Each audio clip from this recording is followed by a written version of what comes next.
I've been uploading videos on a regular basis since August of 2011. I got my first 100 subscribers in December of that year. Back then, if you had asked me how many subscribers I thought I could eventually get, I would have sheepishly said maybe 50,000? And I would have been a little bit embarrassed to admit that I thought I could get that many. Even to me, it sounded kind of far-fetched. A few months later, I saw a video of the late, great DPRJones saying that even though he had an atheism-themed channel with 40,000 subscribers, a new atheist channel likely wouldn't get that many subscribers as fast as he had at that time. The difficulty, of course, is getting these smaller channels known. I mean, it is certainly the case that it's much more difficult to do that now, to build up a substantial subscriber base than it was, well, even when I started a few years ago.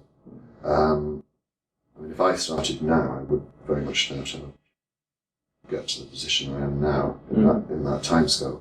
So I knew that getting to where I am now would take a long time, but I felt like I was up to the challenge. Of course, nowadays there are lots of new atheist channels which have reached and surpassed 40,000 subscribers in just 2 or 3 years of being created. For me, it's taken a bit longer, but I eventually did it. Slow and steady doesn't always win the race, but it does get you to the finish line. I guess something an aspiring YouTuber could learn from my experience is that the most valuable virtue a YouTuber can have is patience. You have to be patient enough to persevere long enough to grow your channel. You have to be patient enough to put up with the trolls. And you have to be patient enough to put up with the frequent and baffling policy and algorithm changes. If you do not have Job-like patience and you start a YouTube channel, you will not have a good time. I imagine my channel could have grown faster if I chased the algorithm more aggressively, but that's not the most fun way to do YouTube. I do pay attention to the algorithm, I look for opportunities, but I'd get super bored if I just did whatever it wanted me to do. When I made a video about flat earthers, the algorithm generously rewarded it and gave me every indication of wanting me to do more flat earther videos. But those folks get more than enough attention. They get more attention than I think they deserve, so I had no interest in getting into that subject any further. However, the algorithm also makes it clear that it wants to see more PragerU and Ben Shapiro videos, and those are fun, so I don't mind indulging it with those. So thanks to everyone who watches, thanks to the folks who donate to me on Patreon, thanks to the YouTubers who've helped me out over the years, and to the friends I've made. Also follow me on Twitter, I have a link to that in the description.